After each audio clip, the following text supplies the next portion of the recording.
De casi todos los medicamentos y fármacos actuales, uno de los principales efectos adversos que hay en común dentro de la farmacología es la aparición de episodios nauseosos o de dispepsia.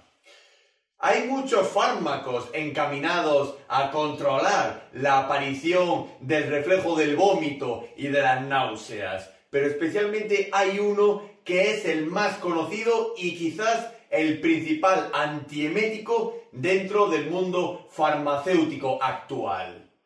Ese fármaco es conocido como la metoclopramida, aunque es más conocido por su nombre comercial, el Primperam.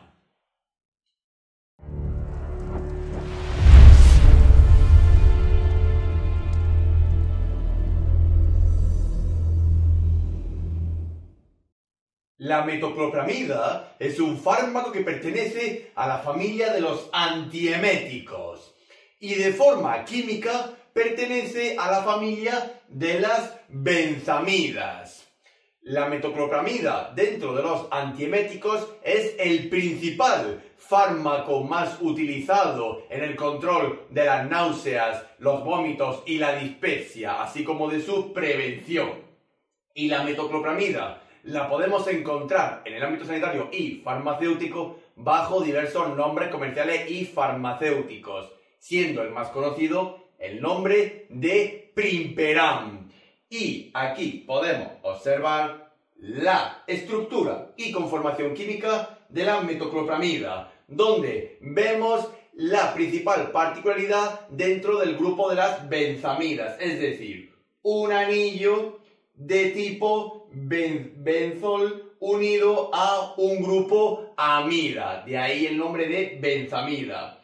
Y también se encuentra una gran particularidad que es la presencia de un átomo de cloro, de ahí el nombre de metoclopramida.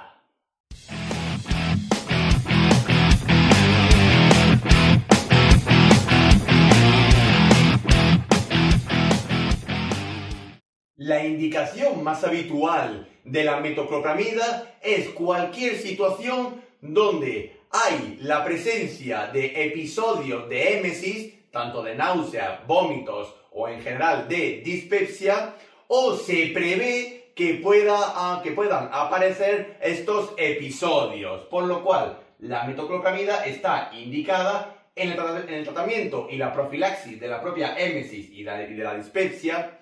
También se utiliza en áreas de oncología, ya que muchos fármacos y compuestos citostáticos, es decir, quimioterapias y radioterapias, suelen provocar en el paciente oncológico la aparición tanto de náuseas y vómitos. Y también se puede utilizar la metoclopramida para ciertos trastornos de la motilidad digestiva, ya que la metoclopramida es un agente procinético, ayuda a la motilidad.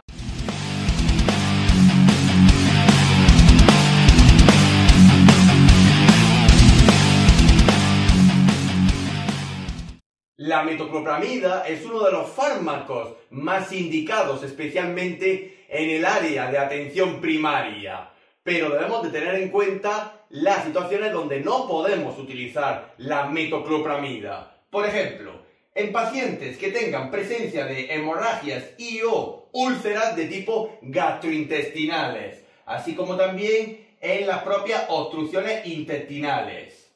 Si el paciente ya de por sí tiene alergia al grupo químico de las benzamidas, no habrá que utilizar la metoclopramida. Y tampoco deberemos de utilizarla en ciertas patologías neurológicas, como por ejemplo en la epilepsia y en el Parkinson, especialmente en este último, como veremos más adelante. Y algunas de las precauciones que tenemos que tener en cuenta con la metoclopramida son: en pacientes con cierto grado de nefropatía y hepatopatía, así como también en ámbito pediátrico, ya que no hay mucha evidencia científica de qué dosis podemos utilizar en pacientes jóvenes.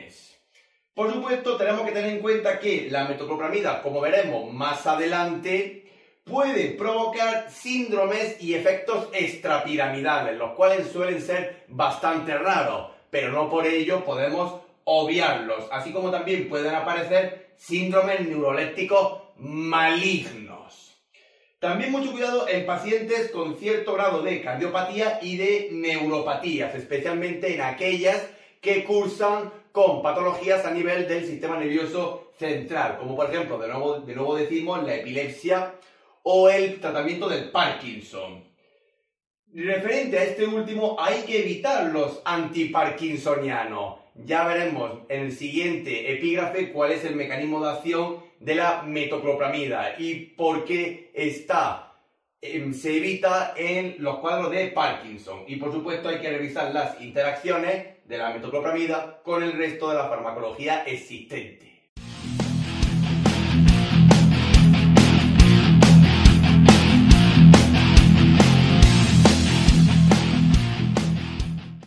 El mecanismo de acción de la metoclopramida es bastante complejo, pero especialmente se centra en el antagonismo de unos receptores específicos a nivel del sistema nervioso central. Estos receptores se encuentran en áreas específicas del tronco cerebral que están relacionadas con el reflejo tanto del vómito como de la aparición de náuseas, en general del reflejo emético. En este caso, la metoclopramida es un antagonista de los receptores dopaminérgicos, especialmente de los de tipo D2. Y también es antagonista de los receptores de tipo serotoninérgicos. Es decir, la metoclopramida es un antagonista tanto de la dopamina como de la serotonina. Y a su vez, la metoclopramida tiene cierto agonismo colinérgico. ¿Qué quiere decir? Que ayuda a que el principal neurotransmisor colinérgico, la acetilcolina, se una a sus receptores. ¿Qué conlleva ello? Que a nivel gastrointestinal se produce un aumento o un incremento de la actividad de la motilidad gastrointestinal. Pero especialmente tenemos que quedarnos con que la metoclopramida es un antagonista tanto de la dopamina como de la serotonina, tanto a nivel de los receptores D2 como de los 5H3, los cuales están involucrados en el reflejo autónomo de la émesis.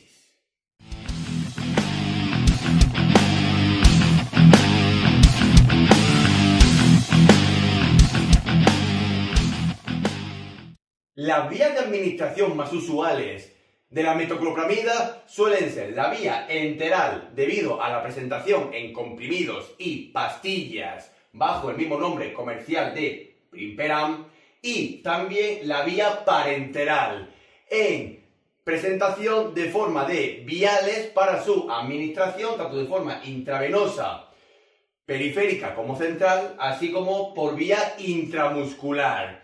Y este vial de administración suele ser de 10 miligramos cada 2 mililitros, es decir, 5 miligramos por mililitro.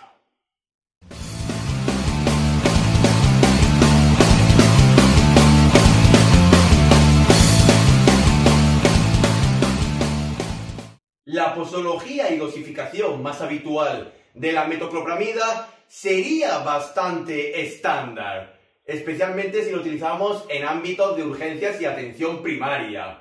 Pero si nos vamos al control de los vómitos y de las náuseas, en general de la émesis, dependiendo de pacientes, terapias que vayamos a utilizar y, por supuesto, patologías, las cuales están secundadas por la aparición de episodios eméticos, podemos decir que si utilizamos la metoclopramida para la émesis postquirúrgica, podemos utilizar en adultos 10 miligramos cada 6 u 8 horas y en pediatría una dosis aproximada de 0,1-0,2 miligramos por kilogramo igual cada 6 u 8 horas. Que utilizamos la metoclopramida para el control y la profilaxis emética en las terapias oncológicas, quimioterapias y radioterapias, utilizaríamos de 1 a 2 miligramos por kilogramo administrando unos 30 minutos antes de iniciar la quimioterapia. Evidentemente la metoclopramida no hace efecto inmediato terapéutico en el organismo, sino que tarda aproximadamente una media hora o incluso hasta menos de 20 minutos. Que utilizamos la metoclopramida para el control y el tratamiento de la émesis en general. En adultos utilizaríamos de 10 a 20 miligramos cada 8 horas, administrando un máximo de 60 miligramos diarios. Y en pediatría utilizaríamos una dosis de 0,1 a 0,15 miligramos por kilogramo cada 8 horas, administrando un máximo de 40 miligramos diarios. ¿Que utilizamos la metoclopramida para el control y el tratamiento de trastornos de la motilidad como tal debido a su pequeño efecto colinérgico? Utilizaríamos 10 miligramos cada 8 o 12 horas. Y también la metoclopramida la podemos utilizar en el tratamiento de los reflujos gastroesofágicos, administrando en adultos unos 10 miligramos cada 6 u 8 horas, o en pediatría una dosis aproximada de 0,5 a 1 miligramo por kilogramo cada 6 u 8 horas. Y también, aunque de forma muy relativa, se puede utilizar la metoclopramida para el tratamiento de el hipo, especialmente en episodios crónicos o de larga duración. Al revés, perdón, de corta duración, dando unos 10 miligramos cada 6 horas aproximadamente.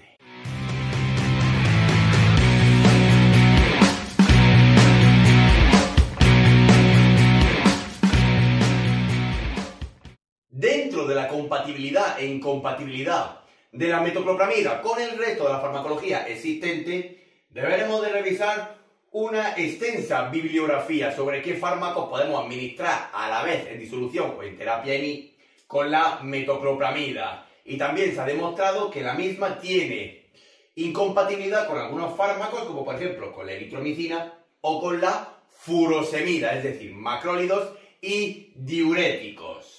Y por supuesto tenemos que revisar las interacciones de la metoclopramida, ya que hay una sinergia terapéutica mutua o potenciación de la terapia, así como también de los efectos adversos, si se administra a la vez con ciertos neurolépticos, con los ISRS, es decir, inhibidores selectivos de la recaptación de serotonina. Recordamos que la metoclopramida en sí ya es un antagonista serotoninérgico, con el alcohol, con los opioides, con las benzodiazepinas, antidepresivos de tipo tricíclicos y también con antihistamínicos. Aunque si vemos especialmente las interacciones positivas de la metoclopramida, nos damos cuenta de que la mayoría son familias farmacológicas que interactúan con el sistema nervioso a nivel central. Y por supuesto, la metoclopramida también tiene interacción negativa o puede antagonizar los efectos de la familia de los anticolinérgicos, ya que, volvemos a repetir, la metoclopramida es un fármaco con una leve actividad colinérgica.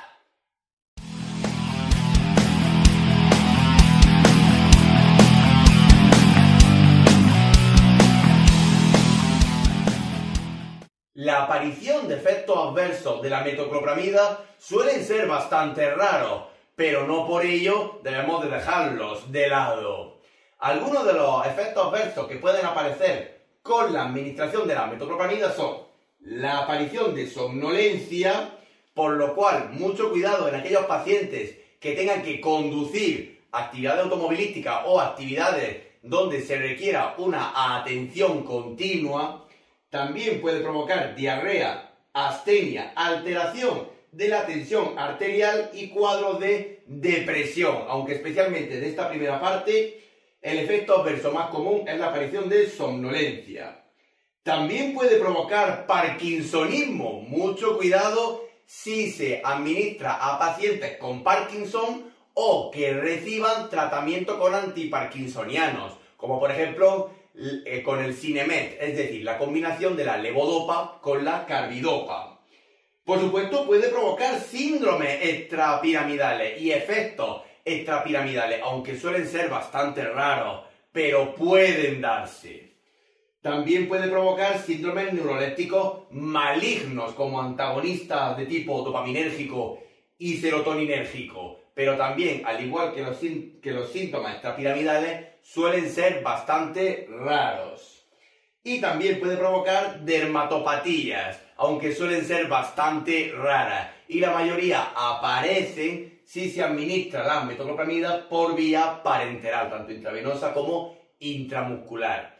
Y en el embarazo y la lactancia, la metoclopramida tiene categoría C, es decir, no se debería de administrar a no ser que haya una valoración del beneficio en contra del riesgo en la administración en la gestante como durante la lactancia, y en esta última es preferible evitarlo, más por el potente efecto dopaminérgico y serotoninérgico que tiene la metoclopramida a nivel del sistema nervioso central, aunque solamente sea para el control del reflejo emético.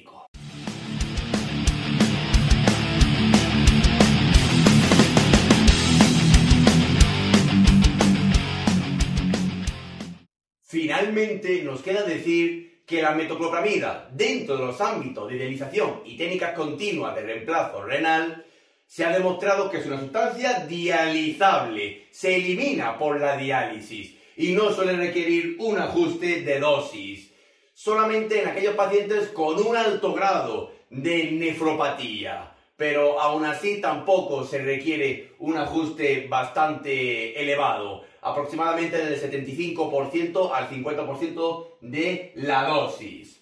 Por supuesto, decir que la metoclopramida, el Primperam, es uno de los fármacos que más se administran en los ámbitos de primaria y también se recetan mucho, por lo cual hay que evitar el autoconsumo, ya que uno de los principales efectos adversos de la metoclopramida es la aparición de síndromes y síntomas extrapiramidales como síndromes neurolépticos malignos, que son muy raros de que aparezcan, pero aún así hay un pequeño porcentaje y nunca se sabe, más especialmente en aquellos pacientes que estén con un tratamiento a largo plazo con la metoclopramida, pero aún así es preferible evitar el autoconsumo y, por supuesto, revisar la bibliografía de posología de la metoclopramida en distintas ocasiones donde pueda aparecer o se prevea que haya un episodio emético.